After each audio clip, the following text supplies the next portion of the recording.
Guest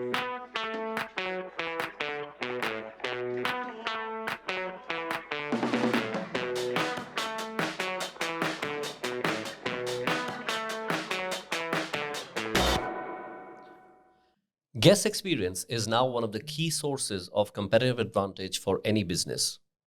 Get it right, and you can build amazing engagement and therefore your revenues.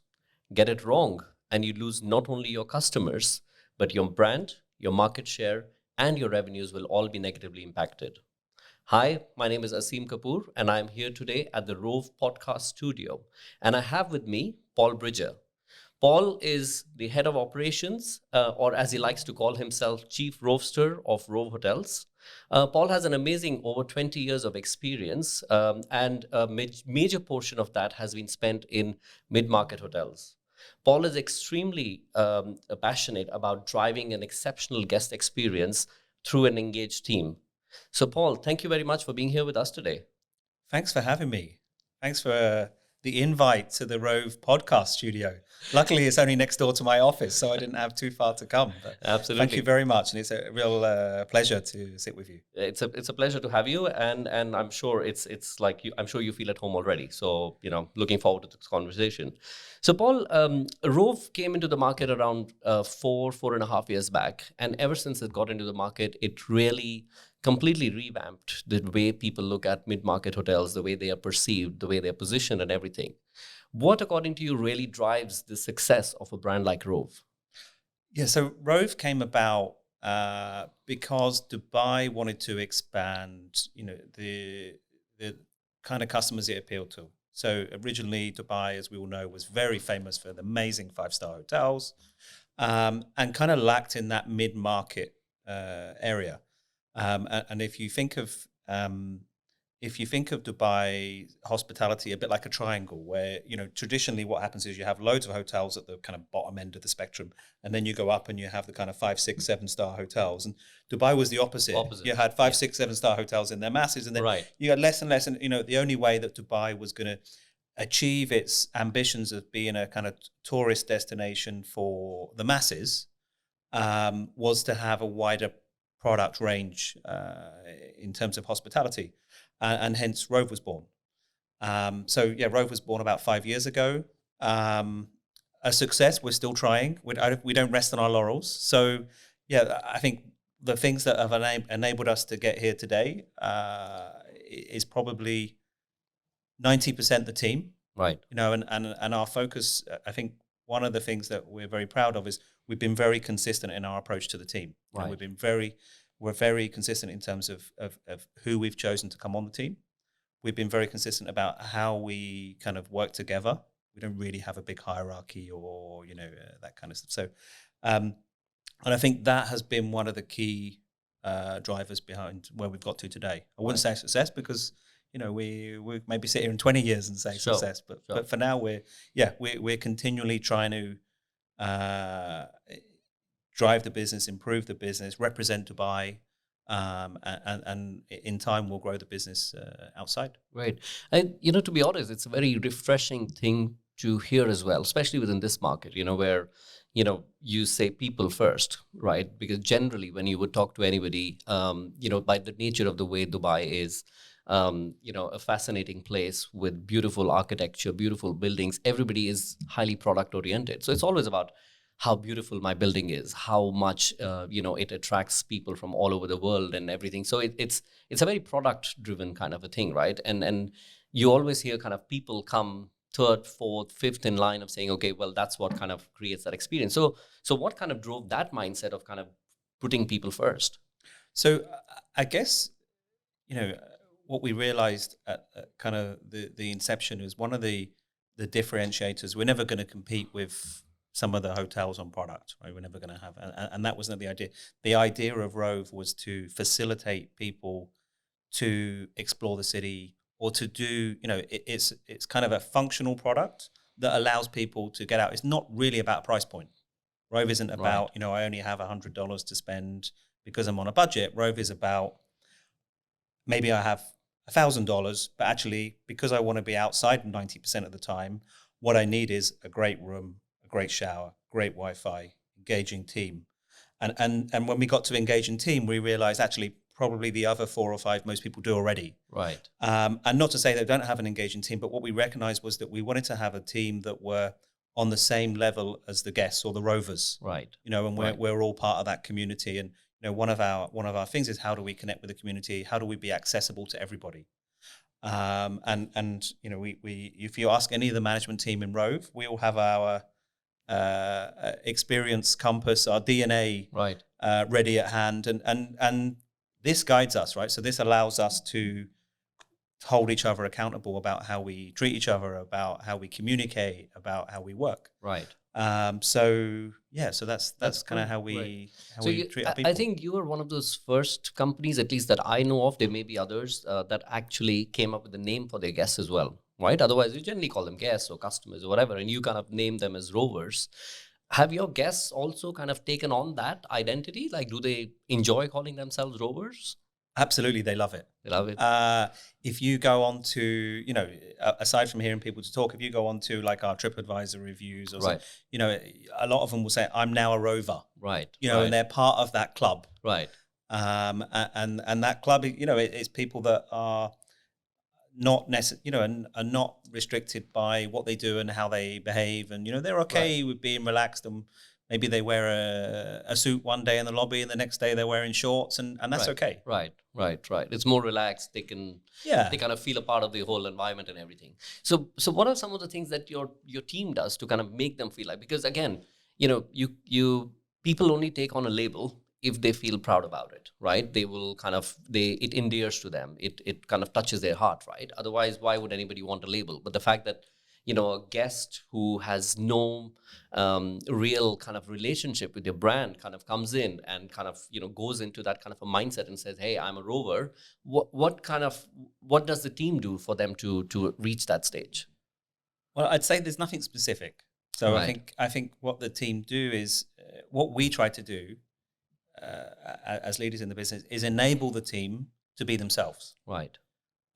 We kind of casual yet professional. Right. So it's perfectly okay to have a chat about what you did at the weekend or your family, or as long as it's on a you're still a professional relationship. It's still a customer. So what we try to do is enable them conversations, Right. and then the team take on the identity of themselves. Right. We don't stipulate, pre-COVID, you have to give every rover a high five, because some people aren't comfortable doing that. That's not everybody. Right. At the same time, if you want to give them a high five or they need a hug because they've had a bad day, that's okay. That's okay. Right. Pre-COVID, of course. Right. So we try to enable this environment where the team can feel comfortable, can be themselves, and that starts how we recruit people. Right. And we kind of have a quite a wide process where it's not only the line manager that would do recruitment. Right. It would be a more team kind of An input approach. to create because then it's you're part of a clan or a club or whatever you want to call it. So Right. Yeah. So it's like being prescriptive, but without really getting restrictive about how they actually create that guest experience, right? Yeah. So we have very clear rules what you can't do. Right. Okay. And then everything else is fine. Everything else. And if you take yourself, maybe you're traveling on business, you might want a very different approach and experience if you're on a time schedule, right, than you would if you've gone with your family for the weekend and actually you just want to chill out and relax. Sure. And maybe you're happy to sit and have a coffee with me when you're on holiday. right, If you're rushing to a meeting, you want efficiency. right.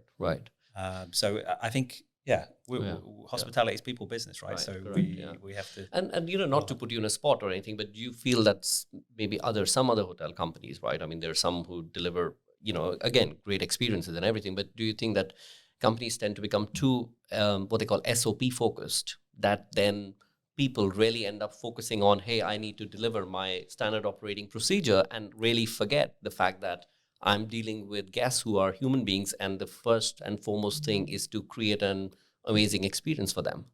I think there's a risk. I think there's always a risk if you have too many rules and procedures that you end up forgetting why you're there. Right. And ultimately I'm there, the roasters are there to provide a great experience, and that great experience looks different for everyone. Right. So I'll be honest, we don't have SOPs really. Right. We have, rules that things you can't do. Right. But we don't really have SOPs around aside from that. Right. Right. And it works really well. Right. Because the first rule is use your common sense. Yeah. Yeah. And we kind of follow on from there. Brilliant. So then, again, when people come on board, new people getting inducted and so on and so forth, I think, generally the typical procedure in a company, again, which is a SOP, is, get people trained up on their standard operating procedures that they have to follow, considering that you don't have SOPs. How do you go about that whole, getting them to be a part of the team, understanding the work and the job that they have to do? Is there a different approach, methodology you follow? Yeah, so we have best practice. Right. So I say we don't have SOP. We have best practice. We would also, we would identify roasters that, that are the kind of ideal model, and we would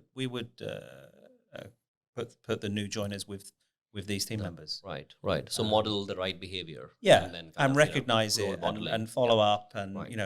A lot of it for us has been around consistency. Right.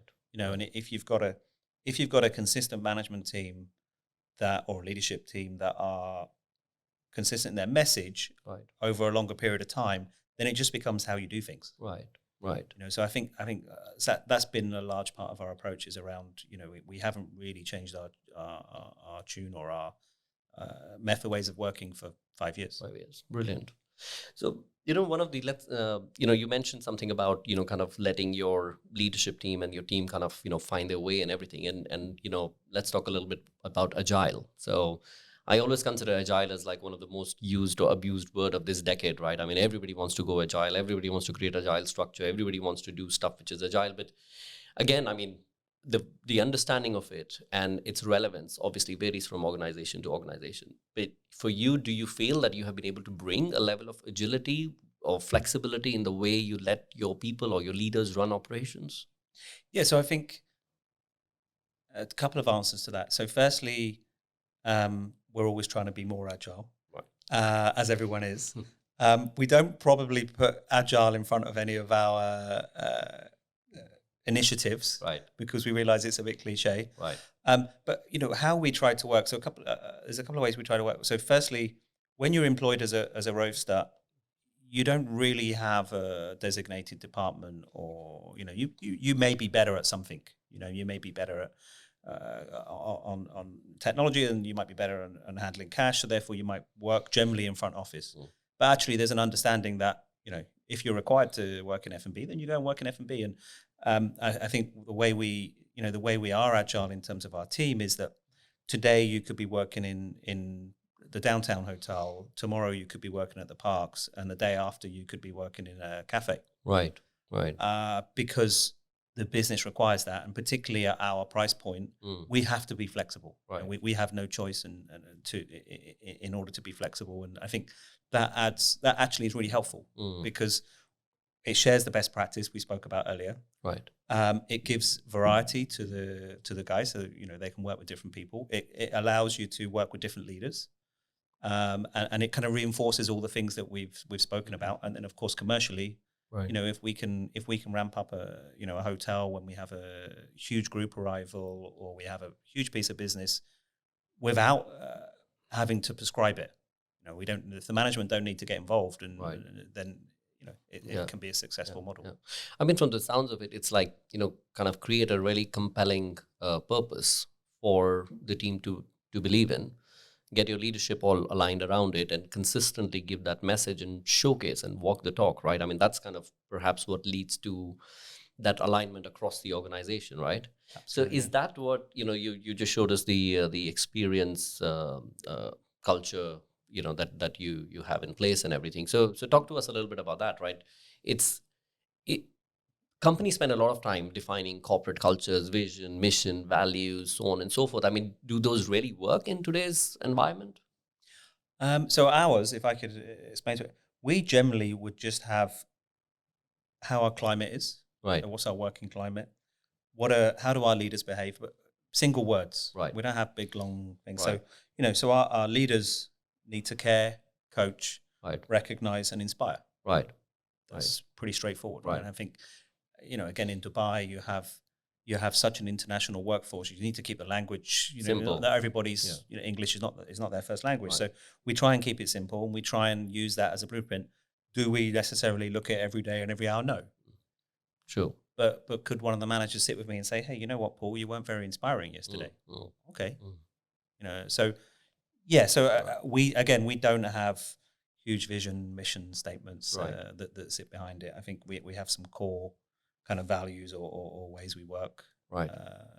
And yeah. Because I've seen, typically when, you do go to these, big picture, vision, mission, values and stuff like that, it all tends to get lost in translation. Like you rightly said, I think the more simple is it, the more you kind of keep it something that people can really just straightforward understand. I think the more will be the possibility for them to actually live it and follow it kind of on a regular basis, right? But we all know, I mean, I think any hotel operator or owner is, these days trying to emulate Rove, right, in one way or the other, right? Now, when it comes to that, what do you feel? I mean, is it the product, or is it product which is critical? I mean, we get the importance of the people, but definitely product has to play a role somewhere as well, right?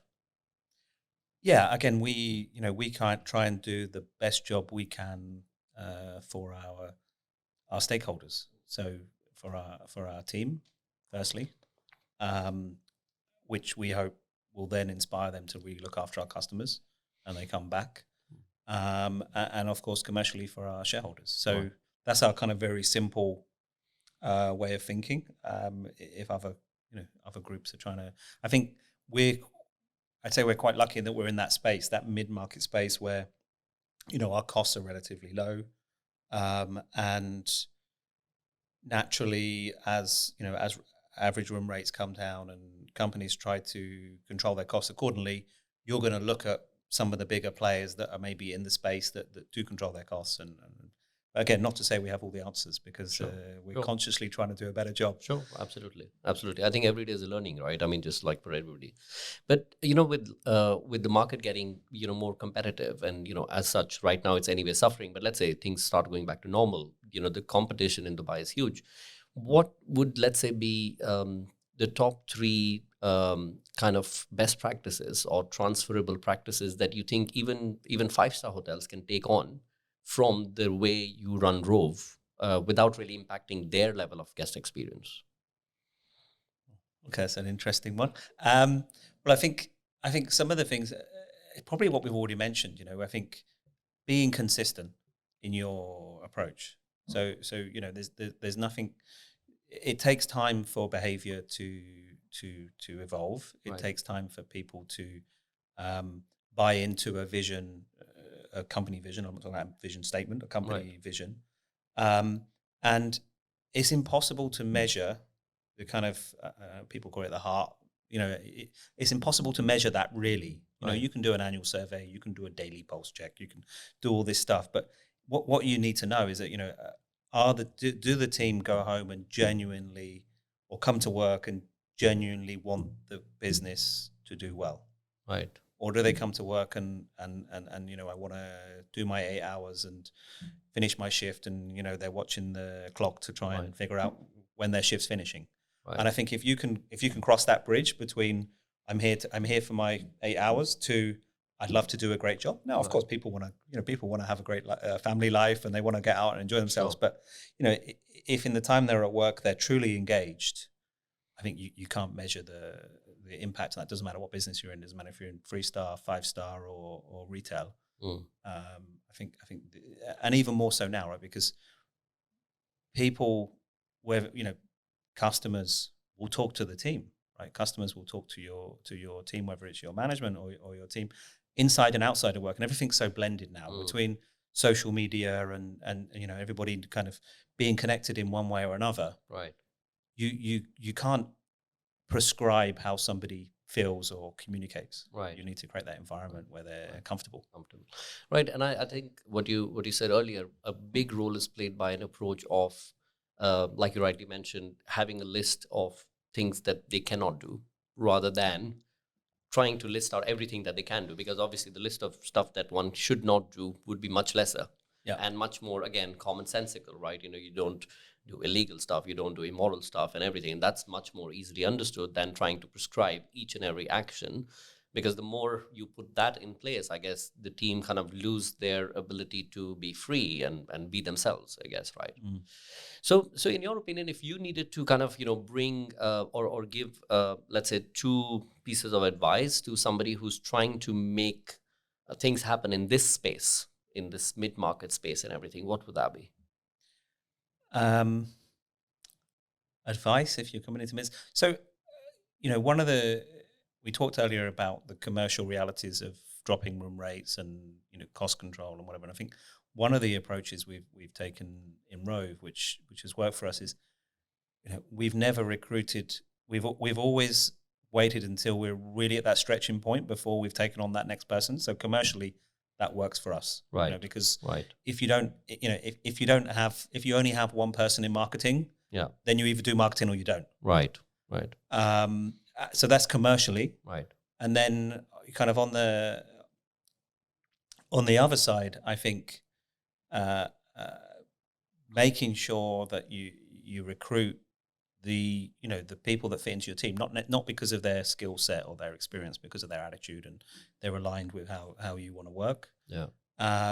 And calling each other out when it's not working. Right. And that doesn't matter what level people are at or what role they do. Right.